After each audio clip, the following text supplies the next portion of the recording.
যিনি ছিলেন সরকারের সবচেয়ে প্রভাবশালী মন্ত্রী, যার এক হুঙ্কারে কাঁপত পুলিশ প্রশাসন, যিনি একই সাথে প্রধানমন্ত্রী আর আইনমন্ত্রীর ভাষায় কথা বলতেন, সেই প্রবল ক্ষমতাধর স্বরাষ্ট্রমন্ত্রী সালাউদ্দিন আহমেদকে হঠাৎ করে ঝেঁটিয়ে বিদায় করা হলো। ক্ষমতার মসনদ থেকে তাকে সেফ টেনে হিচড়ে নামিয়ে দেওয়া হলো। যেখানে স্বরাষ্ট্র মন্ত্রণালয়ের মতো সেন্সিটিভ জায়গা থেকে সরিয়ে দেওয়া হয়েছে সালাউদ্দিন আহমেদ, কিন্তু কেন 6 মাসের মাথায় এই বড় ধরনের অস্ত্রোপচার? চারদিকে এখন শুধু একটাই গুঞ্জন, সালাউদ্দিন কি ব্যর্থ হলেন নাকি তাকে আরো বড় কোনো দায়িত্বের জন্য প্রস্তুত করা হচ্ছে? সালাউদ্দিন সাহেব বড় বড় কথা বলেন, আমার নাম করে হইচই করেছে, আমি শুনেছি। হ্যাঁ, সৌমিক ভৌমিক এই বলেছে। সৌমিক ভৌমিক যে প্রশ্নটা তুলেছে এটার উত্তরটা দাও না মিয়া। তুমি 7 বছর ইন্ডিয়াতে কেন বসেছিল? তখন ইন্ডিয়া পায়ে ধরো নাই? Don't send me back, I get killed by the rapid action battalion has thrown me into Indian territory, they will kill me. তুমি রয়্যাল লোকের পায়ে ধরে বলো নাই? সুরেশ কালুর পায়ে ধরো নাই যে শিলংয়ের স্টেশন চিফ ছিল? সব বড় বড় কথা বললে না, এভরিথিং উইল কাম আউট। সব মিয়ার কোথায় টিকিট বাঁধা আছে আমরা জানি, উই নো ইট। সুবীর ভৌমিক বোমা ফাটানোর মতো একটি কথা বলে ফেলেছেন, বাজারে একেবারে এমন একটা কথা বলে ফেলেছেন যেটা বিএনপির জন্য হজম করা খুব কঠিন হয়ে গেছে। বিএনপির নতুন মন্ত্রিসভায় পাওয়া গেছে বড় ধরনের রদবদলের আভাস। দলের মহাসচিব মির্জা ফখরুল ইসলাম আলমগীরকে রাষ্ট্রপতি প্রার্থী করার সিদ্ধান্তের পর তার হাতে থাকা স্থানীয় সরকার, পল্লী উন্নয়ন ও সমবায় মন্ত্রণালয়ের দায়িত্বে আসতে পারেন সালাউদ্দিন আহমেদ। জুলাই সনদ নিয়ে বিএনপি আপোষ করার প্রস্তাব দিচ্ছে বলে দাবি করেছেন জামায়াতের আমির ডাক্তার শফিকুর রহমান। তিনি বলেছেন, এমন প্রস্তাব মেনে জনগণের সাথে বেইমানি করবে না 11 দলীয় জোট। বাংলাদেশের স্বরাষ্ট্রমন্ত্রী জনাব সালাউদ্দিন আহমেদের বিরুদ্ধে ভারতের এক সাংবাদিক এবং রয়ের খাস লোক সুবীর ভৌমিক, তিনি বাংলাদেশের স্বরাষ্ট্রমন্ত্রী জনাব সালাউদ্দিন আহমেদ সম্পর্কে বা তার বিরুদ্ধে কিছু বিস্ফোরক মন্তব্য করেছেন। যে মন্তব্য নিয়ে বাংলাদেশে তোলপাড় এবং যে মন্তব্যকে ঘিরে নানান প্রশ্ন সামনে আসছে যে সালাউদ্দিন আহমেদ কি আসলে রয়ের লোক, রয়ের দালাল, ভারতের বিশ্বস্ত দালাল। 5ই আগস্টের পর শেখ হাসিনার ছবি নামানোর ক্ষেত্রে সংবিধানের তোয়াক্কা করা হয়নি, তখন আজ কেন সংস্কারের বেলায় সংবিধানের দোহাই দিয়ে সময় ক্ষেপণ করা হচ্ছে? এটি কি সংস্কারের নামে কাল ক্ষেপণ, নাকি জনগণের চোখে ধুলো দেওয়া? ইতিহাস কি তবে এই বিশ্বাসঘাতকতার সাক্ষী হয়ে থাকবে, নাকি ষড়যন্ত্রের জাল ছিঁড়ে বেরিয়ে আসবে নতুন এক সার্বভৌম বাংলাদেশ? আমাদের মাননীয় প্রধানমন্ত্রী তিনি ঘোষণা করেছেন যে জুলাই সনদের অক্ষর, দাড়ি, কমা, বিন্দু, সেমিকোলন আমরা সবাই বাস্তবায়ন করবো, যারা দক্ষিণ প্লাজায় স্বাক্ষরিত হয়েছে সেটা আমরা বাস্তবায়ন করবো। আসসালামু আলাইকুম প্রিয় দর্শক, নতুন একটি ব্রেকিং নিউজে আপনাদের সবাইকে স্বাগতম। দেশ ও প্রবাস থেকে যে বা যারা আজকের এই তথ্যবহুল আলোচনা সমৃদ্ধ ভিডিওটিতে ক্লিক করেছেন তাদেরকে আন্তরিক ধন্যবাদ।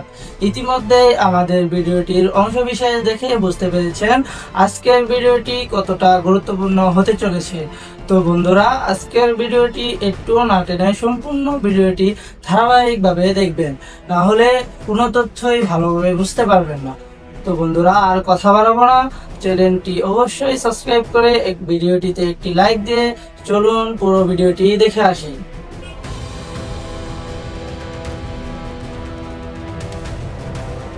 যিনি ছিলেন সরকারের সবচেয়ে প্রভাবশালী মন্ত্রী, যার এক হুঙ্কারে কাঁপত পুলিশ প্রশাসন, যিনি একই সাথে প্রধানমন্ত্রী আর আইনমন্ত্রীর ভাষায় কথা বলতেন, সেই প্রবল ক্ষমতাধর স্বরাষ্ট্রমন্ত্রী সালাউদ্দিন আহমেদকে হঠাৎ করেই ঝেঁটিয়ে বিদায় করা হলো। ক্ষমতার মসনদ থেকে তাকে সেফ টেনে হিচড়ে নামিয়ে দেওয়া হলো। কিন্তু কেন?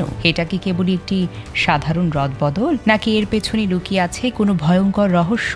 ভারতের মাটিতে বসে প্রবীণ ভারতীয় সাংবাদিক সুবীর ভৌমিক এমন এক গোপন তথ্য ফাঁস করলেন যা শুনে আটকে উঠেছেন খোঁজ রাজনৈতিক বিশ্লেষকরা। আর এই সমস্ত খবর পাওয়ার পর কি তারেক রহমান নিলেন জীবনের অন্যতম বড় কঠোর সিদ্ধান্ত? সালাউদ্দিনের ক্ষমতায় ডানা কিভাবে এক ঝটকায় ছেটে ফেললেন তারেক রহমান? রাজনীতির পেছনের এই ভয়ঙ্কর খেলার আসল সত্য জানতে ভিডিওটি বিন্দুমাত্র না টেনে শেষ পর্যন্ত দেখতে থাকুন। ঘটনার শুরুটা হয়েছে খুব সাধারণভাবে নয়, হঠাৎ করেই যেন এক বিশাল ভূমিকম্প ঘটে গেল দেশের রাজনৈতিক অঙ্গনে। 5 আগস্টের পর থেকে যারা প্রতাপ দেখে অনেকেই ভেবেছিলেন বিএনপিতে তারেক রহমানের পর তিনিই হয়তো সবচেয়ে ক্ষমতাধর ব্যক্তি, সেই সালাউদ্দিন আহমেদকে সরিয়ে দেওয়া হলো স্বরাষ্ট্র মন্ত্রণালয়ের মতো একেবারে হট সিট থেকে। তার জায়গায় কাকে বসানো হলো? পানি সম্পদ মন্ত্রী শহীদুদ্দিন চৌধুরী অ্যানিকে। আর সালাউদ্দিন আহমেদকে পাঠানো হলো কোথায়? তুলনামূলকভাবে কম গুরুত্বপূর্ণ LGRD মন্ত্রণালয়। একদম সোজা কথায় বলতে গেলে ডানা ছেটে একেবারে মাটিতে মিশিয়ে দেওয়া হলো। কিন্তু কেন এই অপমানজনক বিদায়? দেশের 23তম রাষ্ট্রপতি হিসেবে মির্জা ফখরুল ইসলাম আলমগীরের নাম ঘোষণার পর থেকেই মন্ত্রিসভায় একটা পরিবর্তনের আভাস পাওয়া যায়। যেহেতু মির্জা ফখরুল স্থানীয় সরকার এবং সমবায় মন্ত্রণালয়ের দায়িত্বে ছিলেন, তার পদত্যাগের পথটি ফাঁকা হয়। আর ঠিক এই সুযোগটিকে কাজে লাগিয়ে বিএনপির চেয়ারম্যান ও প্রধানমন্ত্রী তারেক রহমান এক অন্য কাজ করে বসেন। তিনি শূন্য হওয়া LGRD মন্ত্রণালয়ে বসিয়ে দিলেন সালাউদ্দিনকে। আর সবচেয়ে চ্যালেঞ্জিং, স্বরাষ্ট্র মন্ত্রণালয়ের দায়িত্ব তুলে নিলেন শহীদুদ্দিন চৌধুরী অ্যানি। কাগজে কলমে এটি সাধারণ রদবদল মনে হলেও রাজনীতির ভেতর বাহির যারা খোঁজ রাখেন তারা খুব ভালো করেই জানেন এটি আসলে সালাউদ্দিন আহমেদের ব্যর্থতার আমলনামার চূড়ান্ত ফলাফল। চলুন একটু পেছনের গল্পটা জেনে আসা যাক। 5 আগস্টের ছাত্র জনতার আন্দোলনের পর যখন নতুন বিএনপি সরকার গঠিত হয়, তখন স্বরাষ্ট্র মন্ত্রণালয়ের মতো এত গুরুত্বপূর্ণ পদে সালাউদ্দিন আহমেদকে বসানো নিয়ে দলের ভেতরেই চরম ক্ষোভ ছিল। রুহুল কবির রিজভী, ডক্টর খন্দকার মোশাররফ হোসেন, নজরুল ইসলাম খান কিংবা ডক্টর আব্দুল মঈনের মতো ত্যাগী ও প্রবীণ নেতারা যারা চরম দুঃসময়ে দলের হাল ধরে রেখেছিলেন, তারা যখন কোণঠাসা, তখন দীর্ঘ সময় ভারতের শিলংয়ে বসে থাকা সালাউদ্দিন আহমেদকে কেন এমন হট সিট উপহার দেওয়া হলো, এই প্রশ্ন কিন্তু তখনই উঠেছিল। তা সত্ত্বেও মানুষ ভেবেছিল হয়তো কাজের মাধ্যমে তিনি নিজেকে প্রমাণ করবেন, কিন্তু বাস্তবে ঘটল ঠিক তার উল্টো ঘটনা। বিগত 6 মাসে দেশের আইনশৃঙ্খলা পরিস্থিতির কোনো উন্নতিই হয়নি, বরং সবকিছু তলানিতে গিয়ে ঠেকেছে। চাঁদাবাজি বন্ধ করা, সন্ত্রাসীদের বিরুদ্ধে অবস্থান নেওয়া আর অবৈধ অস্ত্র উদ্ধার করার জন্য সালাউদ্দিন মার্চ মাসে পুলিশকে নির্দেশ দিয়েছিলেন। মে মাসে অভিযান শুরু হলো, 1254 জন চাঁদাবাজের তালিকাও তৈরি হলো। বলা হলো কাউকে ছাড় দেওয়া হবে না, কিন্তু বাস্তব সত্য কি? কয়েক মাস পর সরকারকে আবারও অল আউট অভিযানের ঘোষণা দিতে হবে। তার মানে কি দাঁড়ালো? সালাউদ্দিন আহমেদের সব ঘোষণা ছিল সির্ফ ফাঁকা আওয়াজ।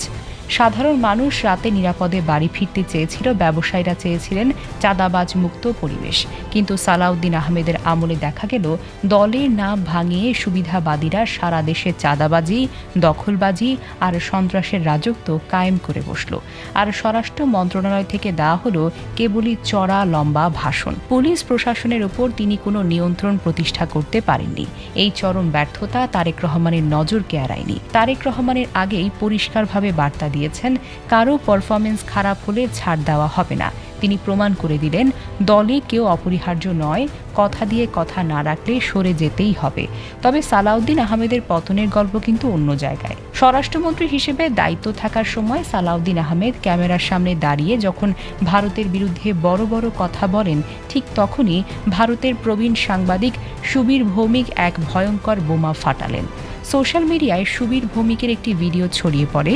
সেখানে তিনি সরাসরি সালাউদ্দিন আহমেদকে উদ্দেশ্য করে যে কথাগুলো বললেন তা শুনে আঁতকে উঠবেন সবাই। সুবীর ভৌমিক সরাসরি প্রশ্ন তোলেন, এত ভয় কেন সালাউদ্দিন সাহেব? বড় বড় কথা বলছেন, আবার নাম করে হইচই করছেন শুনছি। আপনি তো আমার কোনো প্রশ্নের উত্তর দিচ্ছেন না। আপনি 7 বছর ভারতে কেন বসেছিলেন? তখন ইন্ডিয়ার পায়ে ধরেন নাই কেন? কেন বলেন নাই যে আমাদের দেশে ফেরত পাঠিয়ে দিন? সুবীর ভৌমিক এখানেই থামেননি। তিনি আরও বিস্ফোরক দাবি করে বলেন, ভারতের গোয়েন্দা সংস্থা রয়ের কর্মকর্তাদের গায়ে বা কর্মকর্তাদের পায়ে ধরে কেঁদেছিলেন সালাউদ্দিন আহমেদ। তিনি বলেন, আপনি তো তখন রয়ের লোকদের পায়ে ধরে বলেন নাই আমাকে বাঁচান। সুরেশ কালরার পায়ে ধরেন নাই, যিনি শিলং স্টেশনের চিফ ছিলেন, বলেছিলেন আমাকে বাংলাদেশে ফেরত পাঠাবেন না, র্যাব আমাকে সীমানায় পেলেই করবে। এখন এত বড় বড় কথা কেন বলছেন? আপনাদের সব কুকীর্তি তো আমাদের জানা আছে, তাই না? চিন্তা করে দেখুন তো, যে মানুষটি আজ দেশের নীতি নির্ধারক হিসেবে হুঙ্কার ছাড়ছেন, তিনি নাকি নিজের প্রাণ বাঁচাতে ভারতের মাটিতে বসে ভারতীয় গোয়েন্দাদের পায়ে ধরে কেঁদেছিলেন। এ আন্তর্জাতিক কেলেঙ্কারি এবং ভারতের সাথে গোপনে সমঝোতা করার অভিযোগ যখন সামনে আসলো, তখন বিষয়টি আর কেবল মন্ত্রণালয়ের ব্যর্থতার মধ্যেই সীমাবদ্ধ রইল না। এটি সরাসরি দেশের সার্বভৌমত্ব এবং নিরাপত্তার জন্য এক বিরাট হুমকি হিসেবে দেখা দিল। একদিকে দেশের ভেতরের আইন শৃঙ্খলা রক্ষার চরম ব্যর্থতা, অন্যদিকে ভারতীয় গোয়েন্দাদের সাথে অতীতের এমন লজ্জাজনক আঁতাত। সব মিলিয়ে সালাউদ্দিন আহমেদের আমলনামা এতটাই ভারী হয়ে গিয়েছিল যে তাকে আর স্বরাষ্ট্র মন্ত্রণালয়ের মতো স্পর্শকাতর জায়গায় রাখা কোনোভাবেই সম্ভব ছিল না। ঠিক এই জায়গাতেই তারেক রহমান খেললেন তার আসল মাস্টার স্ট্রোক। তিনি খুব ভালো করে বুঝতে পেরেছেন সালাউদ্দিনকে গুরুত্বপূর্ণ পদে রাখা মানে দলের ভাবমূর্তি পুরোপুরিভাবে ধ্বংস করা। তাই কোনো রকমের আপোষ না করে সালাউদ্দিন আহমেদকে সেফ ঝেঁটিয়ে বিদায় করলেন স্বরাষ্ট্র মন্ত্রণালয় থেকে। কাউকে কোনো সাফাই গাওয়ার সুযোগ দেওয়া হলো না। কঠোর বার্তা দেওয়া হলো, দলে পদবি যাই হোক, দেশের স্বার্থ ও পারফরমেন্সের জায়গায় কোনো ছাড় নেই। সালাউদ্দিন আহমেদকে সরানোর পেছনে কেবল সিভিল প্রশাসন বা রয়ের বিতর্কই যেন শেষ কথা নয়, এর পেছনে রয়েছে বড় কারণ সশস্ত্র বাহিনীর অসন্তোষ। 5 আগস্টের পর দেশের আইন শৃঙ্খলা রক্ষায় পুলিশ সম্পূর্ণভাবে ভেঙে পড়ায় সেনাবাহিনীকে মাঠে নামতে হয়। কিন্তু স্বরাষ্ট্রমন্ত্রী হিসেবে সালাউদ্দিন আহমেদ সিভিল পুলিশ প্রশাসনকে পুনর্গঠন করতে ব্যর্থ হন, যার ফলে বিচার বিভাগীয় ও মাঠ পর্যায়ে নিরাপত্তা রক্ষায় সেনাবাহিনীকে দীর্ঘমেয়াদী বাড়তি চাপের মধ্যে পড়তে হয়। সামরিক নীতি নির্ধারকরা একটি পেশাদার ও কঠোর স্বরাষ্ট্র নেতৃত্ব চাচ্ছিলেন, যা বেসামরিক আইন শৃঙ্খলা বাহিনীকে দ্রুত কার্যকর করে সেনাবাহিনীকে ব্যারাকে ফিরিয়ে নিতে সাহায্য করবে। সালাউদ্দিনের ঢিলেঢালা মনোভাব ও রাজনৈতিক প্রভাব খাটানোর চেষ্টার কারণে সেনাবাহিনী ও স্বরাষ্ট্র মন্ত্রণালয়ের মধ্যে জটিলতা তৈরি হয়।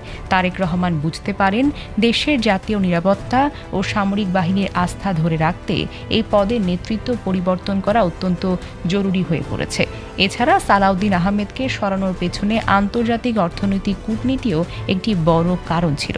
5 আগস্ট পরবর্তী বাংলাদেশে বিদেশি বিনিয়োগ আকৃষ্ট করা এবং উন্নয়ন সহযোগী সংস্থাগুলোর কাছ থেকে ঋণ সহায়তা পাওয়া জরুরি হয়ে পড়েছিল। কিন্তু স্বরাষ্ট্রমন্ত্রী হিসেবে তিনি বিদেশি নাগরিক, কূটনৈতিক ও বাণিজ্যিক অঞ্চলে নিরাপত্তা দিতে ব্যর্থ হন।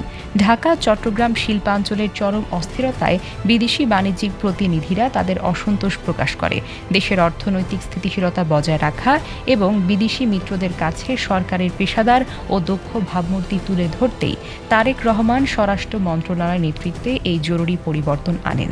এখন সবচেয়ে বড় প্রশ্ন, নতুন স্বরাষ্ট্রমন্ত্রী শহীদউদ্দিন চৌধুরী অ্যানি কি পারবেন এই কঠিন পরিস্থিতি সামাল দিতে? পানি সম্পদ মন্ত্রণালয় থেকে তাকে এনে এক বিশাল অগ্নিকুণ্ডে বসানো হয়েছে। তার সামনে এখন পাহাড় সমান চ্যালেঞ্জ। সালাউদ্দিন আহমেদ যা করতে ব্যর্থ হয়েছেন, অর্থাৎ পুলিশ প্রশাসনকে দলীয় প্রভাবমুক্ত করা, চাঁদাবাজদের সিন্ডিকেট গুড়িয়ে দেওয়া এবং রাজপথে সাধারণ মানুষের নিরাপত্তা নিশ্চিত করা, অ্যানিকে এখন ঠিক সেই কাজগুলো করে দেখাতে হবে। জনগণ আর কোনো কথা বা অজুহাত শুনতে চায় না, জনগণ চায় বাস্তব কাজ। শহীদউদ্দিন চৌধুরী অ্যানি কি পারবেন তারেক রহমানের এই আস্থার প্রতিদান দিতে, নাকি তিনিও ব্যর্থ মন্ত্রীদের তালিকায় নাম লেখাবেন? আপনার কি মনে হয়, সালাউদ্দিন আহমেদকে সরিয়ে দেওয়াটা কি তারেক রহমানের সঠিক সিদ্ধান্ত ছিল?